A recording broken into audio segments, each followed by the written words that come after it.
It may be cliche, but it's absolutely true. What a difference a day makes. Day 2 of a very busy weekend of GT World Challenge America, powered by AWS Racing at America's Nürburgring, as they call it, America's National Park of Speed, Road America. It is time for qualifying for the first of 2 races this weekend. Field is heading out on track, and what an amazing facility this is. The grounds are spectacular, but the track carved out of the glacially created moraines of the Kettle Moraine Forest, 4 miles in length. It is absolutely spectacular. First of 2 sessions, we'll be covering back-to-back for you, 15 minutes each. And there's the number 20 Porsche heading out from Wright Motorsports. And this, of course, is the session where in the Pro-Am combinations, Cal, the Am will be doing the qualifying. Yeah, 15-minute session. With the length of this racetrack, Greg, it doesn't give you a lot of time to get up to speed and make it happen. So everyone leaving the pit lane as soon as we saw the green flag for this session, trying to maximize the amount of time that you have out there. Looking at George Kurtz, currently leading this championship alongside his teammate Colin Brown, but only by 1 point over the Squadra Corsa pairing of Baptista and Fuentes. So had a win at Virginia International Raceway, and they ended up with a pair of seconds. They actually had a penalty that was rescinded for a pit lane speed violation at Sonoma, so they got that time back and ultimately scored second place points there. But they feel it was a question of what if. They maybe could have seen their second victory of the year out west at Sonoma Raceway.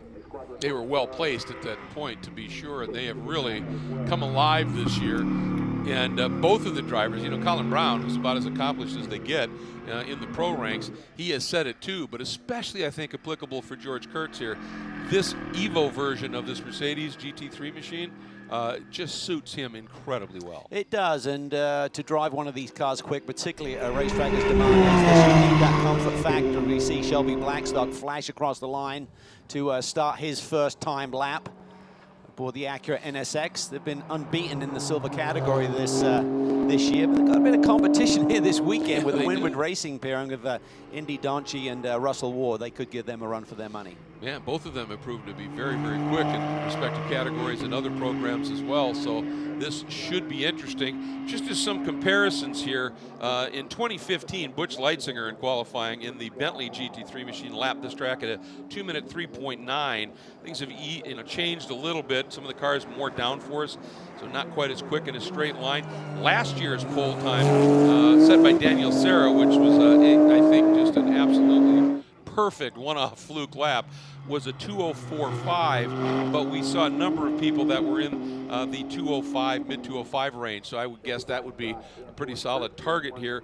In practice, they were running 2:07s, 2s as fast laps, so I think that 2:05 target's well in the window in quality. Yeah, we'll see what happens here. Obviously, lighter fuel load will be on board right now for the qualifying session, particularly for the driver number 2 in that second session. I don't think they're allowed to put any fuel in between, so this first run is a little bit heavier fuel load on board. They are allowed to change tires. In fact, they have to change tires for the second run. And Shelby here, along with Trent Hinman in this Racer's Edge Acura Accelerated Services car, even though they've been running alone in the silver class most of the year, they have put up a number of outright poles overall on the field. They're a great pairing, and they love this car. They do, and certainly this Acura NSX is well suited to this racetrack. Brilliant victory last year for Real-Time Racing, scoring the overall win with Mike Headland and Dane Cameron. It was their 100th victory. 100th win for Real-Time. That's right. To do it at home, that's special.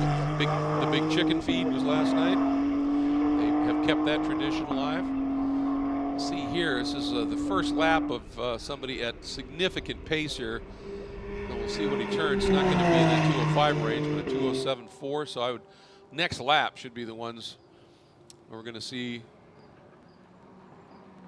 these guys really lay their cards on the table here.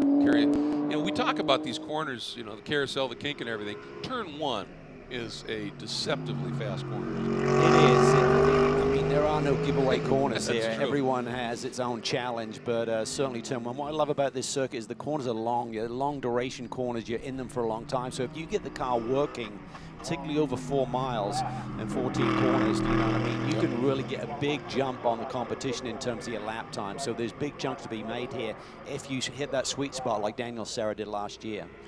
Let's see what Kurtz puts up here as his first lap at relative speed, 2:08.9. that's a really good point. I mean, everybody talks about this place as a horsepower track, but if you've got a car that's really fast compared to the competition in a straight line, but can't get through the corners, there's 14 of them here. And as you said, you're in them a long time. That can more than negate what you have for a straight line advantage. Yeah, and I know these cars, you can't trim them out like you can a single-seater, but from my single-seater days running Atlantics and Indy Lights around this place, you couldn't trim the car way down because there's just so much of the downforce needed for the brake zones. You're in the brake zones for a long time, particularly like the downhill runs down into turn 5, down into turn 3 even to begin the lap, and also down into turn 8. So you need that downforce through the corners to get the grip. That's a really good point. With these downhill braking zones, you have no gravity helping you at all.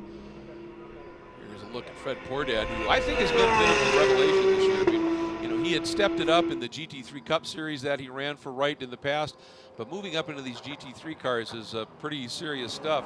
And oftentimes, he has been right on pace with the entire field. Yeah, and I think we got a false illusion of his abilities at COTA because to start the year he had that off in qualifying and damaged the car and probably hurt his confidence a little bit, but he has really been sensational this year.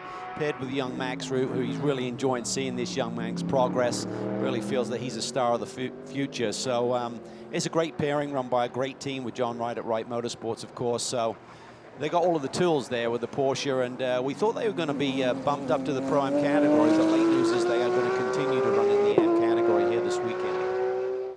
Yeah, and Fred Pourdad talking about Max, he said, oh, he's going to be a top gun, a top pro of the future. He said he is just something else. And the two of them together have formed a really good pairing. Here's another of our AM drivers in a Pro-Am pairing, David Askew with Ryan Dial. And David, you talked about it a bit at Sonoma that he recently sold the company or whatever, so he can focus even more on not just his racing, which he wants to do, but running DXDT racing and continue to make that a top program. Yeah, and his daughter Olivia is running here this weekend in TCR. She did a really nice job yesterday and potentially even stronger today. Been testing with the TCR cars recently with Brian Sellers, doing a bit of coaching, so it certainly has shown its rewards here this weekend. But David just loves racing. If he's not racing on a weekend, he's doing track days typically out at Utah Motorsports Campus. He'll race on pavement, and he'll race on water. Big open water sailing racing guy, kind of a competitive spirit all the way through. So it's currently Blackstock over Danche in the overall and silver category. Then George Kurtz, provisional pole, the 04 CrowdStrike AWS DXDT Mercedes, third overall. Behind him, Martin Fuentes in the #1 Hublot. Alpha Prime Ferrari, then Askew, who we are watching right here. And Pourdad topping the M category. Obviously, let's see here if Martin makes any kind of a jump. Yes, he does, up to third overall, provisional pole in Pro-Am. So he's getting that one nailed down in that Squadra course, as I said, Hublot, Ferrari, Fort Lauderdale, and the Concours Club machine. And obviously, you know, just have to mention, we know the numbers are down here, but this GT3 category, Cal, is one where there tends to be a fair number of international players that we certainly were expecting to be running this year. With this COVID pandemic and the travel restrictions, it's really created, I think, more than any other class right here, a little bit of havoc with entries. The teams that are able to make it have just done a superb job. And again, huge credit to the promoters, to the series, and to the teams for creating and adhering to these COVID protocols. And everybody understands if you don't adhere to them, we don't race. And they've been doing a great job. And so all credit to the teams that are here, but completely understand the teams that have the international drivers and such that just not able to make it happen. So these guys have been putting on a great show this year since we restarted in VIR. Anyway, they certainly have, and I think the biggest omission is obviously losing the Racers Edge Motorsports second car with Carl Marcelli, yes, Martin Barkey, pair of Canadian drivers. And Martin, with his business, he said, I just can't face the quarantine regulations that seem to be pretty strong between the American and Canadian border there. So they're our Pro-Am champions from last year. They've had a win already this year at VIR, so to not see them competing is a big miss, but hopefully we'll see them either later this year or certainly back for the 2021 season. Well, Shelby Blackstock, you're absolutely right, and what a pairing they were. Shelby Blackstock had gone out, set the fastest time. He's now slipped to second, Ryan. He has. The car has been sitting in pit lane now for the last several minutes. That was really when they came in while they were still on top of the time charts. And so there's some question about whether or not they may go out and try and take that pole back from the windward car that took it from them a moment ago, but we'll see, because this team tells me they've been battling some balance issues throughout the practices leading up to qualifying here, and Shelby reported over the radio that the balance of his race car was already starting to go off a little bit on this qualifying run. So with that in mind, they might just conserve the tires a little bit and not send him back out, but he stays in the car for the moment, and they leave their options open with just under 4 minutes remaining. Yeah, I agree with you there, Ryan, in terms of saving the tires. I mean, Road America can be pretty high deg, and with a long race, 90 minutes, you're going to split, obviously, between 2 drivers and 2 sets of tires. But even so, running 40, 50 minutes around here, it certainly plays a heavy load on those tires. So I think they're doing the right thing. I mean, you could go back out. He's obviously got to leave pit lane pretty shortly here to be able to get back around and start a flying lap. But this is a team that's really getting very busy these days. Windward Racing teamed up with the German branded HTP team, and before the COVID situation kicked in, they were anticipating running 50 to 60 races globally. Obviously, that's been interrupted with the lockdown during the early summer months, but even so, busy program, great drivers, and Russell Ward, who's going to share this car with Indy Doncic, is a young man who's really starting to show his stuff, and is showing tremendous pace this season in a number of championships. Yeah, and for Indy, just to give you a little perspective here, 3rd in the ADAC GT Championship last year. Oh, in a moment here for George Kurtz. Looks like is that the exit of 1? Or maybe down in Canada corner. Oh, it is 1. Okay, let's see what happens. Oh. Just loses the back end on entry. That's a little bit strange there. Maybe one went down 1 gear too many? Yeah, possibly.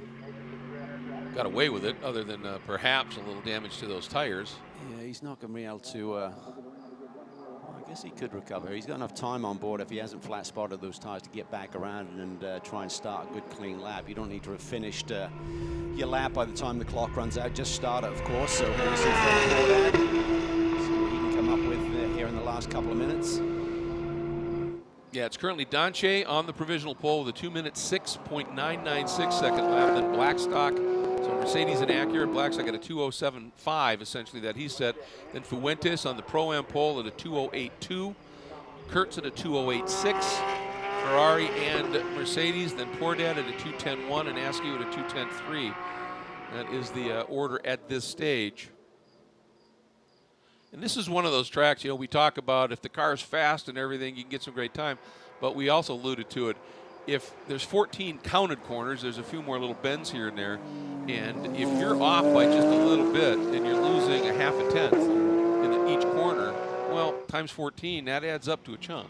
It does. Conversely, if you're up 1/2 tenth in each of the 14 corners, you're up 3/4 of a second. And I think you're right. We talked about it last year. That's what we saw with Daniel Serra's lap in the pro class. He just hit everything about as perfectly as you can do it. Yeah, he did, and the tires came in at their sweet spot, and he just nailed the lap, and it was stunning. But come the race, it settled down a little bit, and other guys had a similar pace.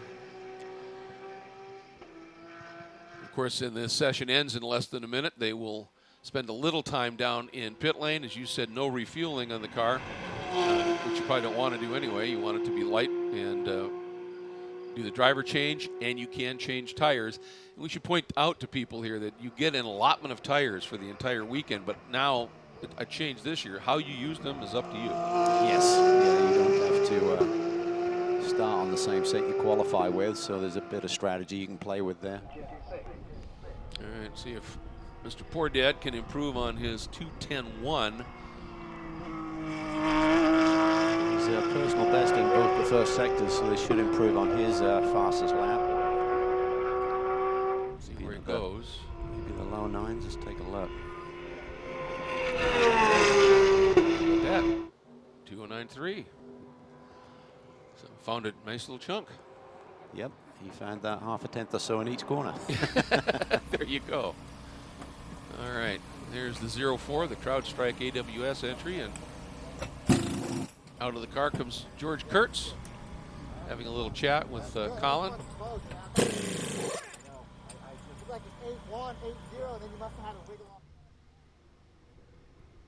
Just talking it through what may have happened down in turn 1. It's one of the things I love about racing. There was a great commercial on many years ago that came out, and it just showed drivers.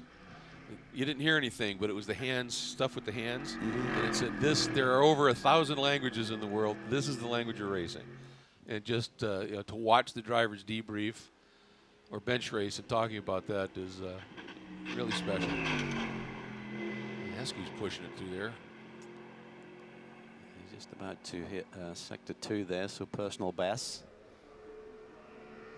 I believe he beat the flag, didn't he, to be able to complete this lap?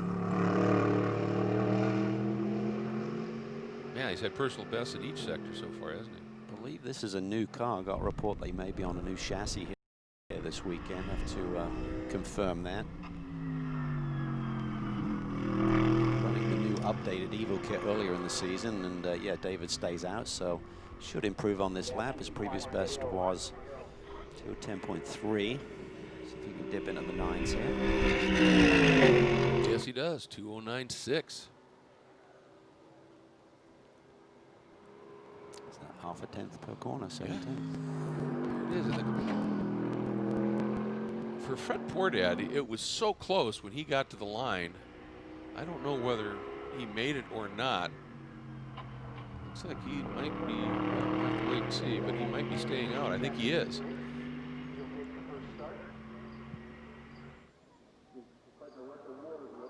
But I don't think he's not. No, looks like he may have stopped. So check in with Ryan down in pit lane. Well, Calvin, you were wondering about the status of the Askew Dial chassis, and indeed it is a brand new chassis for that team. I think the previous one was an upgraded Mercedes-AMG GT3 to the Evo. This one, I understand, is a ground-up, built to the Evo spec car. And if you go back to the race weekend at Sonoma, you might remember one of our storylines was the disparity in performance between the two cars under the DXDT tent. Colin Brown and George Kurtz were much happier with their car than Ryan Dial and David Askew were. And in fact, Ryan Dial was telling me that the two cars had very different handling characteristics, and the team seemed a bit confused by that situation, and I suspect that that might have triggered something with them to go take a look at the chassis and maybe actually go ahead and replace the one chassis, and by all accounts, they're much happier with this new one. Yeah, I know Ryan was complaining of a lot of understeer early in the weekend at Sonoma, and that's confusing, and it doesn't help the team in general. Certainly the 04 car, they've put in some tremendous performances, but Ryan Dial is certainly spectacular behind the wheel, and when he's struggling to match Colin Brown's times consistently, they start to dig a little bit deeper and figured out, well, let's change the chassis and see if that's it, and they seem to be up on pace this weekend. When you have that little inherent deficit, it makes it tough to chase it, doesn't it? Well, you end up going in the wrong direction as well. Do you know what I mean? It's like my golf swing. I start trying to fix things that aren't wrong, and before you know it, you're completely lost. So, you know, there's a lot of things on a race car. Differentials play a big part in terms of how the car handles and stuff like that. So you start to really dig deep, and at the same time, you're not fine-tuning the car over a race weekend and find those last few hundredths and tenths of a second. In my golf swing, I decided just to try and quit fixing anything because I kind of enjoy looking at what the approach looks like to the 8th green from the 15th fairway. That slice gives me great views of the entire course. So here's a look at the qualifying results for the first session.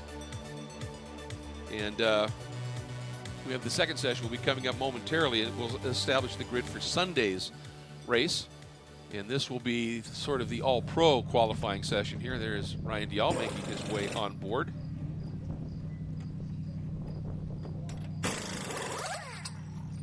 I love the carbon black look on that car. That just is, yeah, like sinister, doesn't it? Yeah, it does. It really does.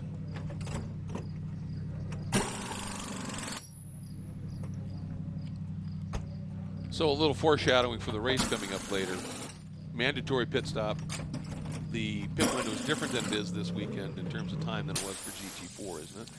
It is. It's between the 45 and 55 minute mark because the GT Sports Club gets checkered flagged at 40, so they've bumped that pit window up a little bit to not coincide with that. And mandatory driver change, mandatory 4 tire change top up with fuel. So there's a lot more going on, and it's an 81-second minimum stop time. So people that were watching GT4 yesterday, they got to get all that done in 10 seconds less time. Right. And it's just really commensurate with the level of resources that a GT3 team has in terms of prep and all that stuff. With the GT4 situation, they don't want that to be the determining factor and give them a little bit more of a comfort zone to get a nice, safe driver change done. Well, I think this should be an absolutely fascinating study here. As we said, it's all the pros on board right now, and to see just where things sit. And I'm going to be fascinated to see where, as you said, Russell Ward, who's really showing some great form this year, where he slots in with these guys. Yeah, well, I think they've certainly played with the strategy already because they're both silver drivers in terms of Blackstock and Hinman. They can choose which way they qualify. Those guys, typically Blackstock takes the first run. And for Donchi and Russell Ward, similar deal, both silver rated, but they put Indy Donchi in first, who's got a bit more experience. He's actually been AMG Mercedes factory pilot, Dutch driver, 27 years old, and is very fast. But that's really a testimony to Russell Ward's progress that he's now doing this second session qualifying run, as Colin Brown is really looking to try and find some clean air. It was very quick here yesterday. They did a couple of days testing last month and certainly got a good jump start on this race weekend. Yeah, I was mentioning with Donchi, he was third in the ADAC GT Masters, which is Germany's version of GT World Challenge America, essentially. Now you see Colin back him way off. He wanted to try and clear Hinman, but couldn't make it happen. So now he's just decided to back off, wants to get some good clean air to start the flying lap. Right before turn 14, this last one will start to wind it up a little bit, try and roll through this corner with good apex speed, but really keep it nice and clean and get the power down without any little bobbles coming off that final corner. Yeah, on your qualifying lap, you need to get a huge run out of 14. Get that speed built up, because that is a steep hill. You need every bit of mojo working for you here. So this should be interesting. Watch these qualifying laps. Hinman committed to the power pretty early here on his first flying lap, so it looks like the car's dialed in. Track temperature should gradually increase through the course of this session. Not a big delta between when the first session guys started and this, but going to gradually creep up. Beautiful day for racing. Very low ambient temperatures in the high 60s right now. We expect mid 70s this afternoon for the race. Yesterday morning, this place was absolutely awash. Huge rains. But in the afternoon, it stopped, and we had a number of races that unfolded in dry conditions, drying and dry conditions. How green is this track compared to what they were running in the test days on Wednesday and Thursday after that afternoon of racing? Probably not quite as much rubber down, to be honest with you, but it should certainly build nicely through this morning's races and by the time we see the GT3 action this afternoon. So certainly that can change the balance a little bit, but these teams are very experienced, have a good notebook to work from, and should make the necessary adjustments. And sometimes the lap time will just not be there, but it's the same for everyone if the overall grip level is not there. Well, Hinman just said overall best sector one time, and it, by my remembrance here, looking at the previous one, he was about 3/10 quicker than anybody else from that first session in that first sector. He's certainly that much faster than everybody else right now, so he's on a lap. Yeah, we'll see if anyone can get down towards the low sixes, maybe a high 5 here. Although Brown went significantly quicker than him in the second sector.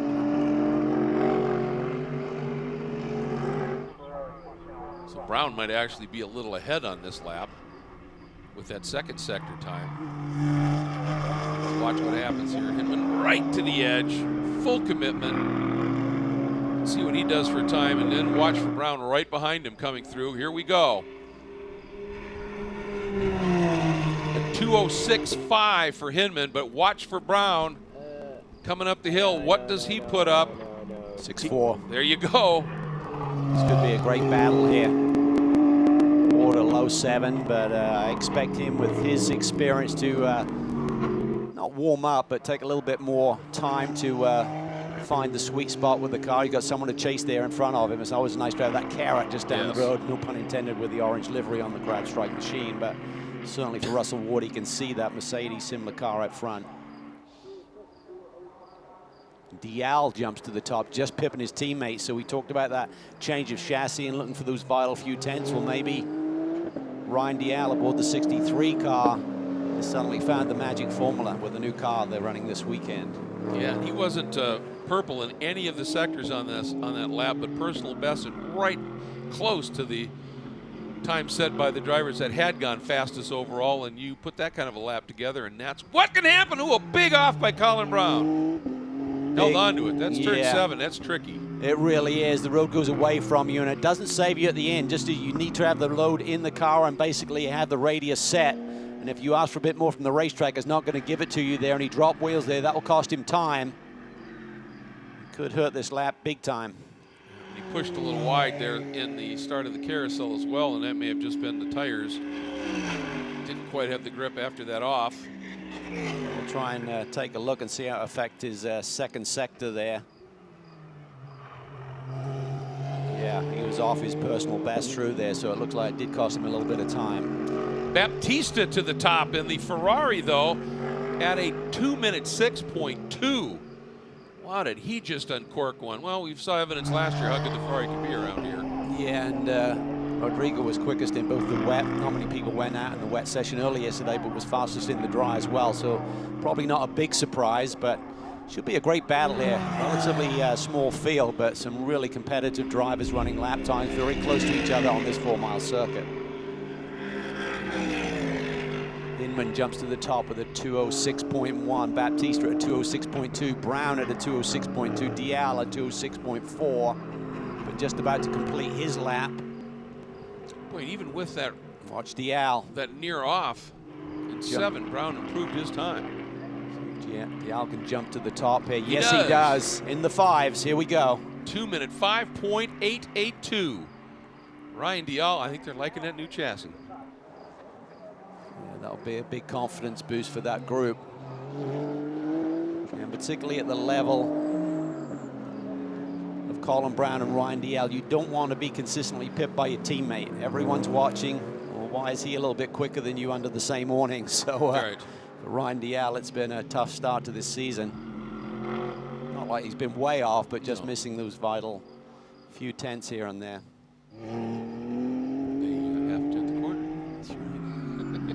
If he can find that again, that would be a monster lap. Oh, wouldn't it? Halfway through this session now, so going to run into a bit of a peak here with the lap in terms of what the tire will give you. Looking at Russell Ward there as he currently sits in the 6th position at 207.2. Just to update you, Max Root has gone to 2nd in the number 20 Porsche at a 206.14. Hinman has jumped back up to 3rd at a 206.19 in the Acura. Then Baptista's lap at a 206.2. Good lap for Russell Ward here. You can see there with the green sectors. That means that's a personal best. Purple is best overall in the session. Yellow means you're down on your previous run through that sector. Broken down into 3 sectors. The first one's all about speed, really. You got to get through turn 1 and 3, but 2 long straightaways incorporated into that. See if Russell Ward can finish off this lap. He should be down in the 6s well and truly if he gets a good clean finish here. 206.8. Hinman, though, has jumped now to 2nd. The only driver other than Dial into the 205s at a 205.9. Dial here. Personal best first sector, a little bit down in the middle through the handling sector. Let's see if the tires have still got enough in them to improve. Nope, not quite. 206 flat. He may have peaked the tires here a little bit. See if he can dig deep and find some more speed. It's that middle sector is the real key on the approach down to turn 5. Takes you all the way through and past the kink. So that's all about handling.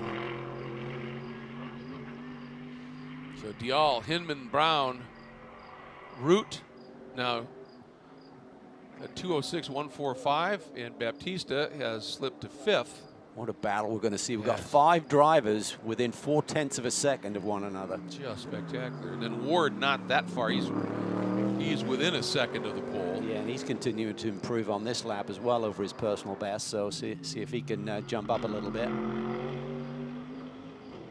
Dial down on that first sector, so that may be an indicator, Greg, that he's lost the sweet spot on those tires. A lot of it is down to what the starting pressure is. Could suddenly get too much build-up with the tire pressure and lose the sweet spot there. He may be bailing after this lap if he doesn't see the data coming up on his screen. I think he may be out of it. Boy, the commitment necessary to really get through that carousel is something, isn't it? I mean, the kink is, you know, it's the daunting corner, obviously, but that carousel, you're on the tightrope all the way through it.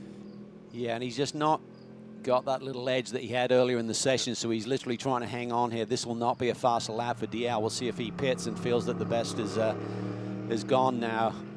Can anyone else dig deep and find another tenth or two and knock the Scotsman off the pole? Goodman says, no, I'm done. So right now the 93 car is second in the first session, second in the second session. Brown stays out. Let's see what he can do on this lap. Yeah, he did a big cool down lap at 2:12 on that last one, so just trying to give those Pirellis a chance to breathe and see what he can pull out of the bag here on probably his last ditch effort.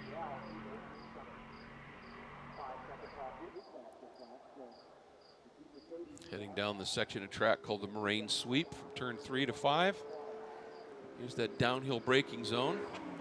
Yeah, he's just down on his previous best through there, so it's a long lap here, Greg. So you think, oh, why are we running out of grip 4 or 5 laps in? Well, that's 20-odd miles, you know, so. At turn 6, top of that hill, is one of the trickier braking zones. That's where he had his moment before there through turn 7. Just runs the curb on the inside, which I always felt when I raced there, I didn't want to touch that because every inch is so important. And when you touch that inside curbing on the right-hander, it just pushes you across the road a little bit further.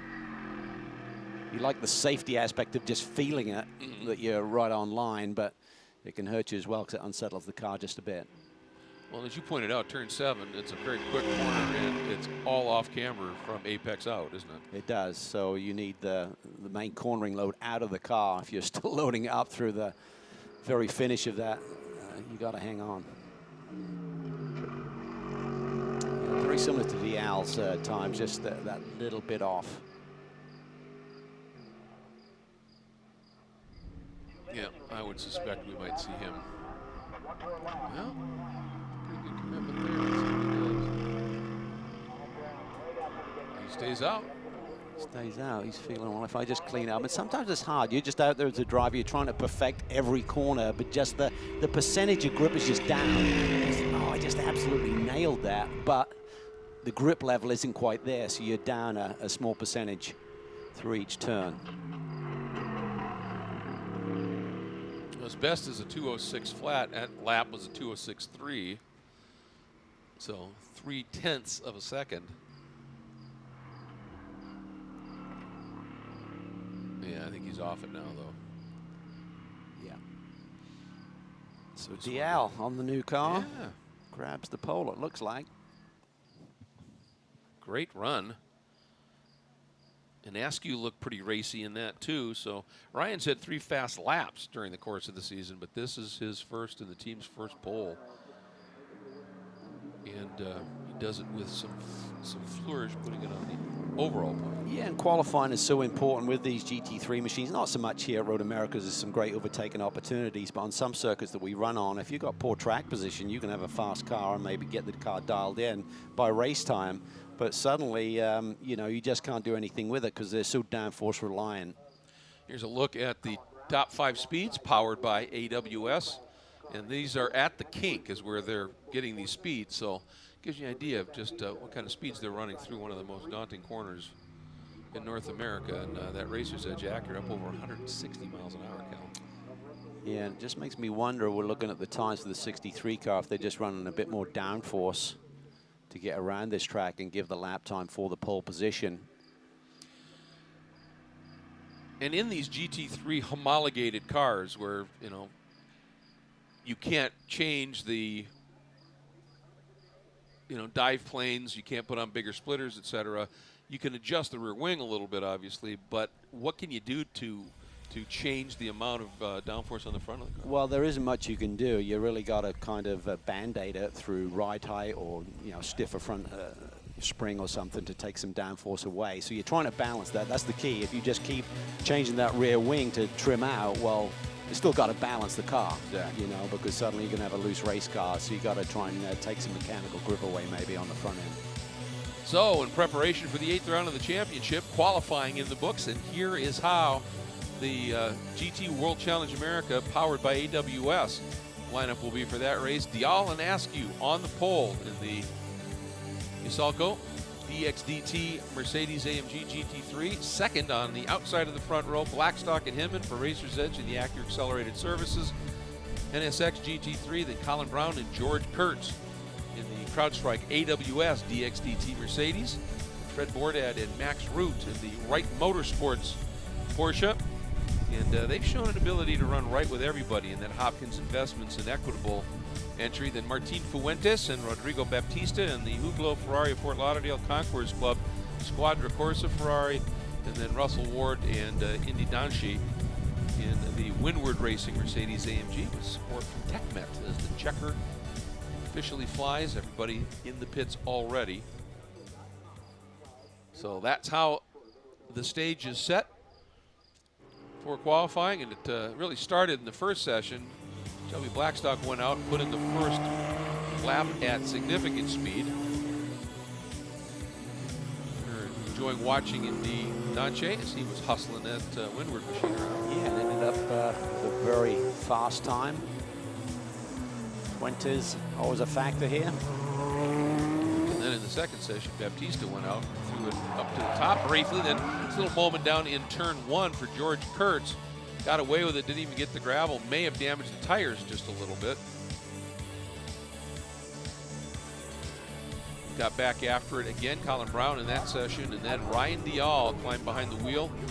The 63 DXDT machine that Askew handed over to him and promptly went to the top. Max Root, as he does, throwing down some pretty good laps too. Fourth on the grid, but only 3/10 off the pole. It's so close. Here's that big moment for Colin Brown. And he still put up a decent time. If he wouldn't have had that moment, that could have been a big one for him. There's no question in terms of speed. Yeah, that was a good lap other than that moment. So